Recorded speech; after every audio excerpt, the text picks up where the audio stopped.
जय हिंद दोस्तों, स्वागत है आपका मेरे YouTube चैनल कमलेश राय ऑफिशियल पे। दोस्तों, यदि आप झारखंड आरक्षी प्रतियोगिता परीक्षा का फॉर्म फिल करने जा रहे हैं और यदि आप रिजर्वेशन कैटेगरी में आते हैं, यानी कि आप आरक्षण का दावा पेश करते हैं, तो आपके पास जो डॉक्यूमेंट होगा किस पदाधिकारी के स्तर से निर्गत हुआ होना चाहिए और कब का हुआ होना चाहिए, ये आपके लिए बहुत इम्पोर्टेंट है।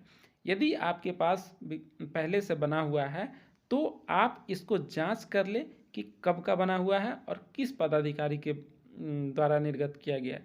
यदि अंचलाधिकारी के द्वारा निर्गत किया गया है तो किस समय का निर्गत है। यदि अनुमंडल पदाधिकारी के द्वारा निर्गत किया गया है तो किस समय का निर्गत किया गया है, किस डेट का निर्गत किया हुआ है।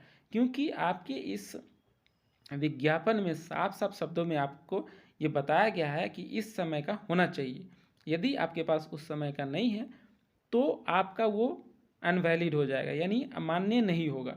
जब भी आपको प्रस्तुत करने के लिए कहा जाएगा वो डॉक्यूमेंट, यदि आपके पास वो डॉक्यूमेंट अवेलेबल नहीं है, आपका दावा है वो रद्द हो जाएगा। इसीलिए यदि आपके पास पहले से बना हुआ है तो उसको जांच ले कि कब का बना हुआ। तो चलिए इस वीडियो में आपको पूरा बताऊंगा कि आपके पास स्थानीय निवासी प्रमाण पत्र है पहले से तो कब का बना हुआ है और किसके द्वारा बनाया गया है।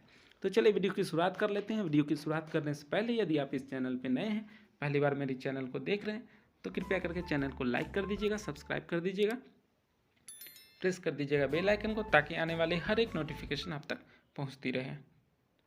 तो चलिए देख लेते हैं कि आपके पास जो आवासीय है, स्थानीय निवासी प्रमाण पत्र है, वो कब का और किस स्तर के पदाधिकारी द्वारा निर्गत हुआ होना चाहिए। चलिए आगे बढ़ते। देखिए, जैसा कि मैंने आपको कहा कि यदि आपके पास स्थानीय निवासी प्रमाण पत्र है तो आप अपने स्थानीय निवासी प्रमाण पत्र को जांच कर ले।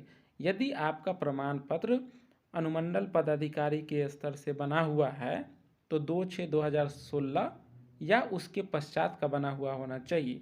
यदि आपका अंचलाधिकारी के द्वारा बना हुआ है, अंचलाधिकारी के द्वारा निर्गत किया गया है, तो आपका 2019 का 19/7/2019 को या फिर उसके पश्चात, उसके बाद का बना हुआ होना चाहिए अंचलाधिकारी के द्वारा। ठीक है, तो ये दो बातें आपको ध्यान में रखना है।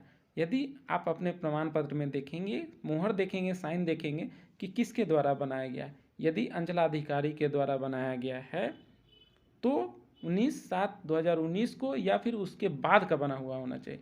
यदि आपका अनुमंडल पदाधिकारी के पास का बना है तो आपका 2016 यानी 2/6/2016 के बाद का बना हुआ होना चाहिए। तो आप लोग दो चीज़ क्लियर कर लेंगे कि आपका जो डॉक्यूमेंट बना हुआ है वो कब का बना हुआ है। क्योंकि आप लोग देख रहे होंगे कि यहाँ साफ साफ शब्दों में लिखा गया है कि अंचलाधिकारी के स्तर से निर्गत स्थानीय प्रमाण पत्र मान्य नहीं होंगे 19/7/2019 के पूर्व का। यदि यह अंचलाधिकारी से आपका बना हुआ है और 19/7/2019 के पूर्व बना है, यानी पहले बना है, तो वो मान्य नहीं होगा। ठीक उसी तरह 2/6/2016 के पूर्व किसी भी स्तर से बनाया गया स्थानीय निवासी प्रमाण पत्र मान्य नहीं होंगे। इसलिए आप अपने स्थानीय निवासी प्रमाण पत्र को जांच लेंगे कि आपके प्रमाण पत्र में किसका साइन है और कब का बना हुआ है। क्योंकि बाद में ये आपको बनाने में बहुत परेशानी होती है और जब डॉक्यूमेंट वेरिफिकेशन के समय या फिर दौर के समय ही दिखाने को बोल दिया जाएगा तो आपके पास नहीं रहेगा, तो आपका दावा उसी समय आपका समाप्त हो जाएगा। इसीलिए आप गलती ना करें, जब भी फॉर्म भरते हैं तो उसके नोटिफिकेशन को बहुत अच्छी तरीके से पढ़ें। तो उम्मीद है कि आपको ये मेरी जानकारी आपको अच्छी लगी होगी। यदि वीडियो अच्छा लगा हो तो कृपया करें चैनल को लाइक करें, सब्सक्राइब करें, प्रेस करें बेल आइकन को, ताकि आने वाले नोटिफिकेशन आप तक आसानी से मिलता रहे। तब तक के लिए जय हिंद।